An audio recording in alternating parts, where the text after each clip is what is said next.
Commission দুর্নীতির বিরুদ্ধে খবর করার কারণে ওই লাইসেন্স দেওয়াটা, অটোরিক্সার লাইসেন্স দেওয়াটা বন্ধ হওয়া যাওয়ার কারণে পরিকল্পিতভাবে প্রধান নির্বাহী কর্মকর্তা উম্মে ফাতেমার নির্দেশে পরিকল্পনায় আমাকে মব করে আমাকে তুলে নিয়ে যায়, মারধর করতে করতে তুলে নিয়ে যায়, সিটি কমিশন নিয়ে গেছে।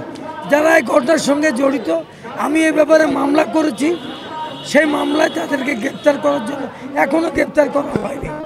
আমি মনে করি যে পুলিশের দ্রুত সময় যদি গ্রেপ্তার না করে সাংবাদিকদের কোনো নিরাপত্তা থাকবে না, এবং আমি যদি কোনো অপরাধ করে থাকি তাহলে আমার বিরুদ্ধে ব্যবস্থা নেই।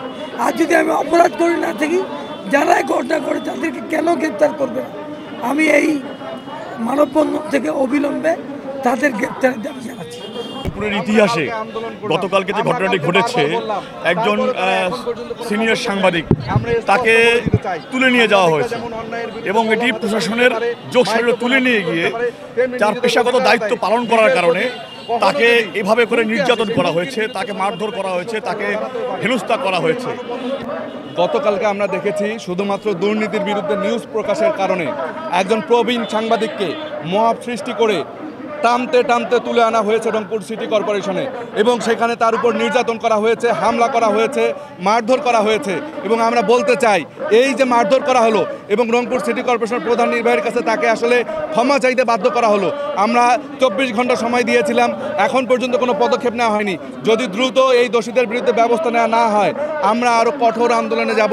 আমরা আমাদের অধিকার আন্দোলনে আমরা শেষ রক্তবিন্দু থাকা পর্যন্ত আমাদের এই আন্দোলন চালিয়ে যাব, যদি এই দোষীদের বিরুদ্ধে ব্যবস্থা না নেয় প্রশাসন।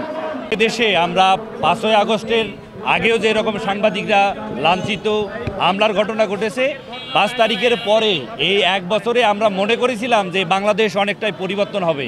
সেখানে কিন্তু 5 তারিখের পরে এই 1 বছরে যে অন্তর্বর্তীকালীন সরকারের এই দায়িত্ব নেওয়ার পরে সাংবাদিকরা সবচাইতে বেশি কিন্তু হামলার শিকার হচ্ছে এই বাংলাদেশে।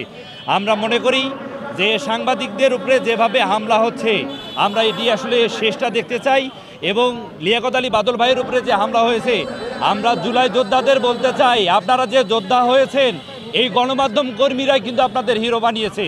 আজকে কিন্তু এই গণমাধ্যম কর্মীদের যে তোলা ছবি এবং তাদের ভিডিও ফুটেজ দেখে কিন্তু আজকে আপনারা হিরো হয়েছেন, এবং সেই ছবি বিক্রি করে কিন্তু আপনারা খাচ্ছেন।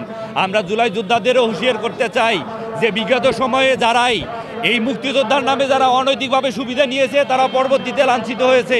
আমরাও চাই যে 5ই আগস্টকে যারা পুঁজি করে, এই জুলাই গণঅভ্যুত্থানকে যারা পুঁজি করে, যারা আজকে এই জুলাই চেতনাকে ব্যবসা করার জন্য বাণিজ্য করছে, তাদেরও কিন্তু আসলে এ দেশের মানুষ কখনোই ছাড়বে না। আমরা গণমাধ্যম কর্মীরা কিন্তু আসলে খবর প্রকাশ করে থাকি।